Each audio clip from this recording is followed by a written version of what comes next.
திருமாவளவன் பலவீனமானால்தான் நீ 2வது இடமா 1வது இடமா அல்லது 0வாங்கிறது தெரியும்.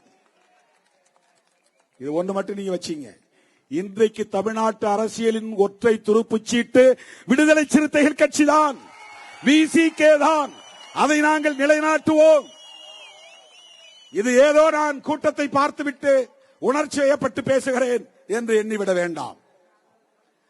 ஏதோ எல்லோரும் போல் ஆவேசமாக கத்தி பேசினால் கவனத்தை ஈர்க்க முடியும் என்று நான் பேசவில்லை. எனக்கும் ஆத்திரம் வரும், ஆவேசம் வரும். அநீதியை கண்டிக்கிற இடத்துல சும்மாலாம் ஆவேசமா கைய கால ஆட்டி பேச மாட்டேன் நான்.